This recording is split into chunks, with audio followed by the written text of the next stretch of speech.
Earlier this morning in Altoona, Pennsylvania, members of the Altoona Police Department arrested Luigi Mangione, a 26-year-old male, on firearms charges.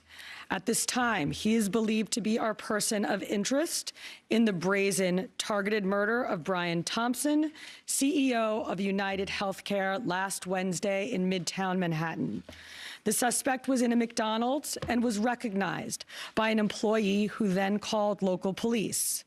Responding officers questioned the suspect, who was acting suspiciously and was carrying multiple fraudulent IDs as well as a U.S. passport.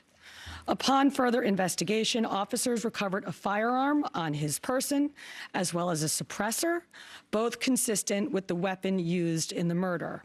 They also recovered clothing, including a mask consistent with those worn by our wanted individual.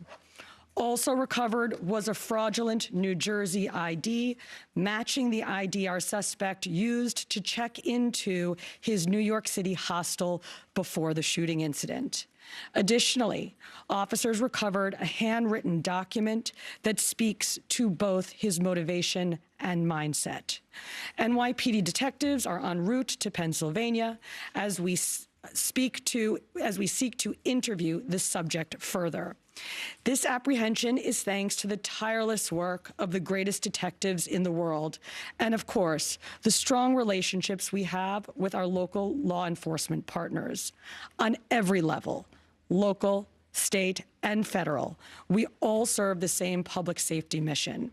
And this case, which captured the attention of an entire nation, is another example of how connected we are and how important it is to work together, share information, and pursue every lead. As the Commissioner stated earlier, a male was taken into custody today in Altoona, Pennsylvania this morning. He has been identified as Luigi Nicholas Mangione. He's a male, 26 years old. He was born and raised in Maryland.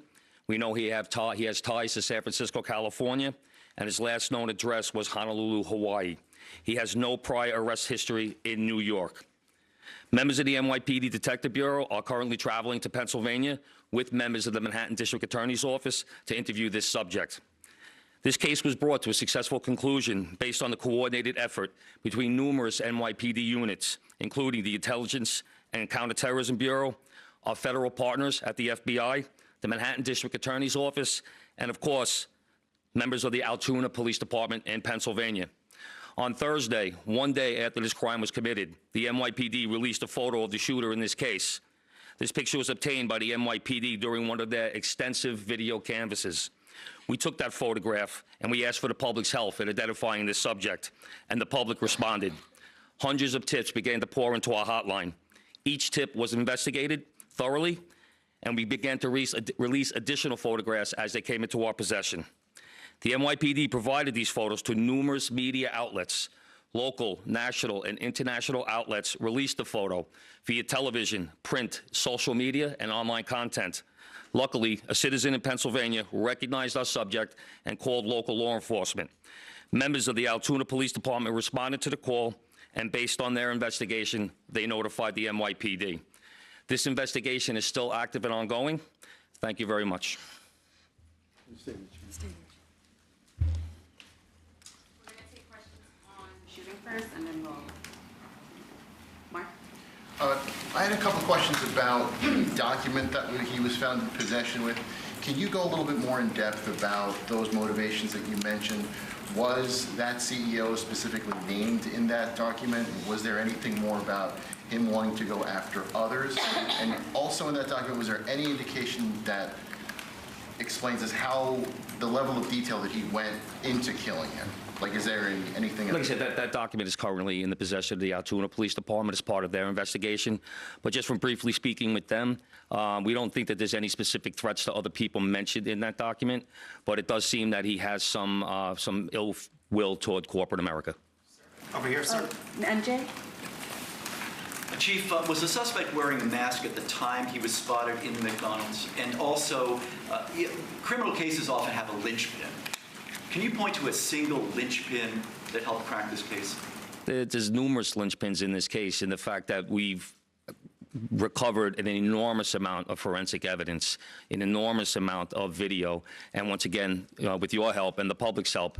So I really couldn't put it on one thing, but if I had to, it would be the release of that photograph from the media. Dean? You said he had a passport on him. Do you believe he was trying to flee the country? And also, are you still looking for any evidence in Central Park in regards to the bike? We had divers in the water yesterday. That came up negative results. The passport, we don't believe that he was planning on doing any traveling. At this time, we don't think at this point in our investigation, we don't think he was trying to flee the country. The person at the McDonald's, were they buying food? What were they doing at that exact moment? He was an employee at the McDonald's. Right. But what was the suspect doing? He was sitting there eating. Will the suspect be brought back to New York and charged here, and when? We're going to have to work that out with the Manhattan District Attorney's Office in Altoona, Pennsylvania. He's going to be facing gun charges there, and at some point we'll work out through extradition to bring him back to New York to face charges here, working with the Manhattan District Attorney's Office. Anita? Hi, Anita from the New York Post. I was just hoping to get more details on the capture itself. Did he put up a fight? Did he say anything to cops? And we've also reported that he published online anti-health care industry rantings. Can you share with us some of the services that he posted on? We're still working through his social media. We're going to do a complete scrub of that. Preliminarily, like I said, he seems that he has some ill will toward corporate America, but that will all come out as part of our investigation. We're not done here. We're still going to be putting this together. We're still going to be working very hard to bring this to a successful conclusion. And the capture itself, did he put up a fight? Did he say anything to police? I don't have that information. Shayna? Oh, sorry. Can you elaborate on how he got there, the path he took from Port Authority and on the George Washington Bridge to Altoona, PA? Same thing. This just happened this morning. We'll be working, backtracking his steps from New York to Altoona, Pennsylvania. I was going to ask if we knew anything, if he took a bus to Philadelphia first and then somehow got to Altoona. But We're still working on that. We're still working through that. Britain? Is there any indication that anybody else was helping him from the inside, as far as tracking the CEO's movements? Once again, we're still working this investigation very hard. It's not at its conclusion yet. That could come out during our investigation, but as of right now, we have no indication that that took place. Chief, did he have any weapons or anything like that with him when he was arrested? He was in possession of a ghost gun that had the capability of firing a 9mm round and a suppressor. Joe? Can you get into a little bit about the technical aspects of the investigation? I know you deployed an unprecedented amount of technology. You also activated the Sentry program through Intel. Can you talk about how that is going to play into actually building the case as far as cell phone and all of the other technical aspects of what you've done?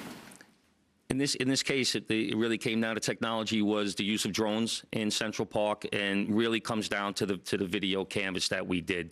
We used every source of video that we could collect, hundreds and hundreds and hundreds of hours from hundreds of sources, and that helped bring this to where we are right now.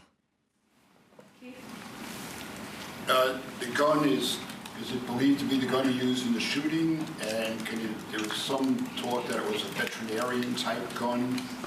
Is that accurate? No, as of right now, the information we're getting from Altoona is that the gun appears to be a ghost gun, may have been made on a 3D printer, the capability of firing a 9mm round. Obviously, that will come out during our ballistics testing.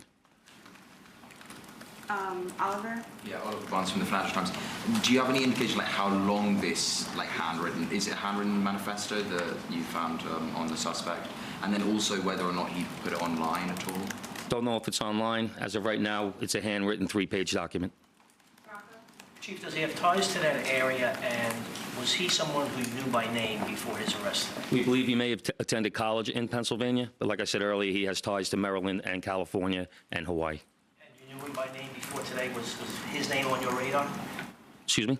Was his name on your radar? Was he someone who you had been looking into before his arrest? No, we did not have his name prior to today. Lynn? Britain? Does he have any prior arrests? I know there were none for New York City, but is there any prior arrests anywhere else in the country? We have not come across any arrests in the country. Chief, hi, how are you? On two things. On the ghost gun, is it something you're going to be looking into to see if he made it himself and can he make that himself, or would he have to buy the gun the way it was? No, once again, that'll be part of our investigation as we follow up. I mean, obviously he's going to face murder charges, but is there any chance that he could face any other charges because he was targeting the CEO and because of his writings and other things that we're now finding on him? Federal charges or That other determination will be made by Alvin Bragg. Yes, what connections does he have in Pennsylvania that you know of? And are they in Altoona specifically? We believe he attended college in Pennsylvania. Does he know anybody in Pennsylvania? Wouldn't be able to tell you that. All right, we're going to take one more question from shooting Marla, and then we're going to go. You talk about the manifesto having said things against corporations, but specifically UnitedHealthcare, and do you believe that Mangione acted alone? We believe at this point, our investigation is leaning toward he was acting alone. So, like I stated earlier, we're still working through the investigation. We're not stopping today. And as far as the manifesto, like I said, I don't have the complete details of that. It's in the possession of the Altoona Police Department.